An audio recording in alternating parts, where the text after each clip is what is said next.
Lui, c'est Zagreus, et son objectif, c'est de sortir des enfers pour aller rejoindre sa mère. Sa mère qui est partie à sa naissance. Jusque-là, rien de bien grave, sauf que ce que vous ne savez peut-être pas, c'est que Zagreus, c'est le fils d'Hadès. Et Hadès, c'est le dieu des enfers, et le dieu le plus têtu. Et quand il apprend que son fils veut se barrer de la maison, il envoie toutes ses troupes pour l'en empêcher. Ça, c'est le pitch de base du jeu Hades qui a été développé en 2020 par le studio indépendant Supergiant. Mais en vérité, le jeu est bien plus complexe que ça. Bienvenue sur cette vidéo. Aujourd'hui, je vais essayer de vous parler de ce magnifique jeu qu'est Hades et qui sait peut-être aussi vous donner envie d'y jouer. Donc accrochez-vous bien parce que c'est parti. Donc Hades, c'est un roguelite, un jeu dans lequel vous devez aller le plus loin possible tout en tuant des hordes d'ennemis et des boss. Et le principe des roguelites, c'est que quand vous mourrez, vous recommencez dès le début. Et pour expliquer pourquoi on recommence, faut une idée. Et là, l'idée, c'est que Zagreus, c'est le dieu de la réincarnation, et donc à chaque fois qu'il meurt, il ressuscite en revenant au point de départ, la maison d'Hadès, donc de son père. Bon allez, c'est parti, on lance le jeu.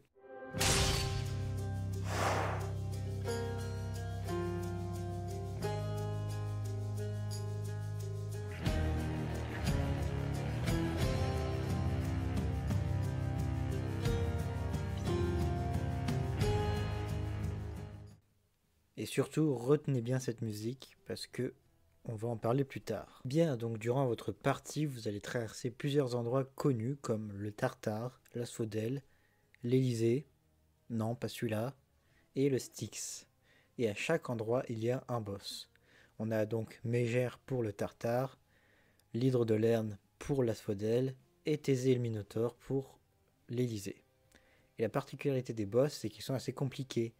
Donc pour ça, à chaque début de couloir ou de run, il y aura les dieux de l'Olympe qui vous donnent des bienfaits pour vous aider, c'est-à-dire des améliorations pour vos armes. Oui, parce qu'il y a un total de 6 armes qu'on peut choisir avant chaque run. Chaque endroit a sa particularité. Le Tartare est une zone piégée, donc vous pouvez vous infliger des dégâts avec les pièges. L'Asphodèle, quant à elle, est une zone comportant de la lave, donc si vous restez devant, ça vous inflige des dégâts. Et l'Élysée comporte des statues où si vous passez devant, elles s'actionnent et donc elles peuvent vous faire des dégâts. Et le Styx, c'est un énorme labyrinthe avec des rats crachant du poison, qui peut vous faire descendre vos points de vie. Et quand je dis cracher, on le sent bien quand il crache, on entend bien le rp. Voilà. Donc en gros, vous devez vous adapter à chaque zone, ce qui rend votre run un peu plus compliqué. Une fois que vous avez battu tous les boss et passé toutes les zones, vous tombez face au boss final, Hades. Et là, la musique vous rappelle peut-être quelque chose.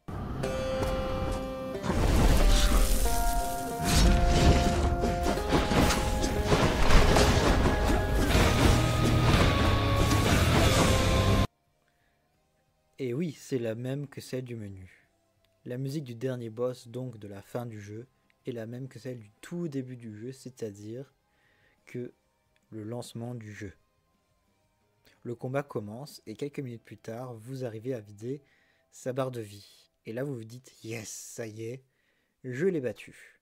Bravo. Vous avez épuisé toutes vos vies et avez bientôt plus de PV. Vous êtes libéré. Sauf que ce que vous avez oublié, c'est que Hadès est un dieu et donc que... You strike at your own father.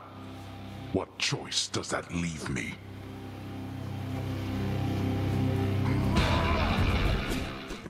Et oui. Allez, c'est reparti pour un tour. Vous surmontez une 150e fois les obstacles, réussissez à battre réellement Hadès, vous retrouvez votre mère, lui racontez vos périples, et là... I shall be waiting here, however long it takes. However long it takes. Can't hold on.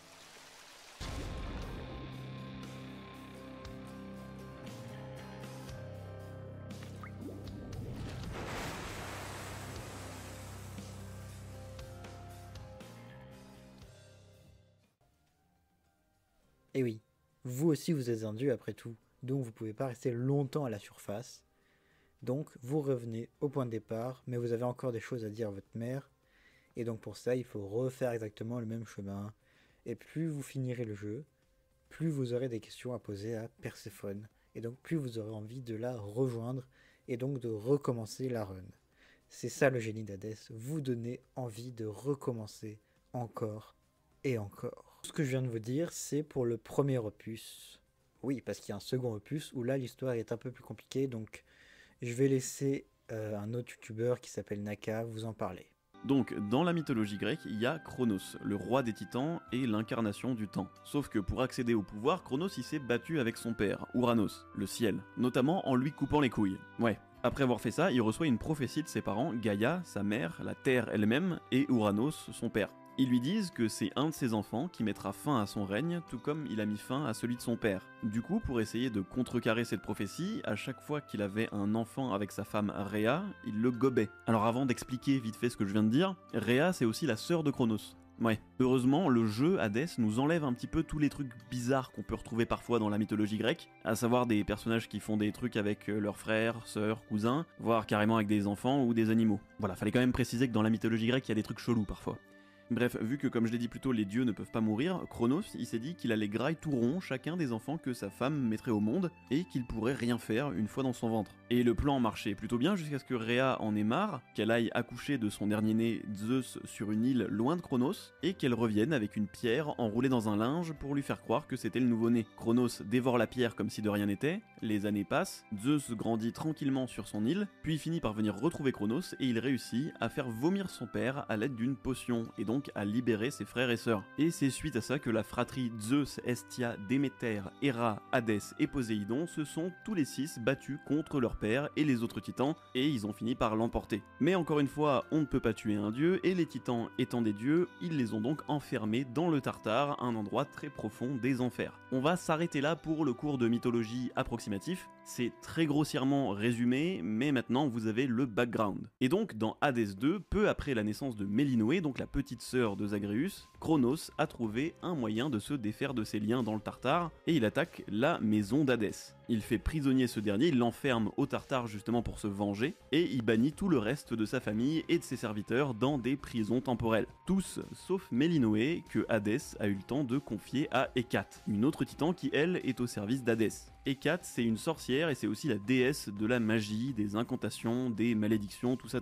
Dans le jeu, elle voue une loyauté extrême à Hadès, elle a élevé Mélinoé comme sa fille, et même si Hécate aurait pu s'arrêter là, puisque tout ce que lui demandait Hadès c'était de s'occuper de Mélinoé, pour qu'elle vive une vie aussi simple et normale qu'une divinité des enfers puisse vivre, j'imagine, mais comme je le disais, Hécate est très fidèle à la maison d'Hadès, et elle s'est donc pas arrêtée là. Elle a entraîné Mélinoé au combat et à la sorcellerie depuis son enfance pour qu'elle aille vaincre Papy Chronos et rendre le trône à son père. Voilà, vous savez à peu près tout sur Hades. En tout cas, si vous voulez en savoir plus, allez voir la vidéo de Naka, je vous la mets dans la description.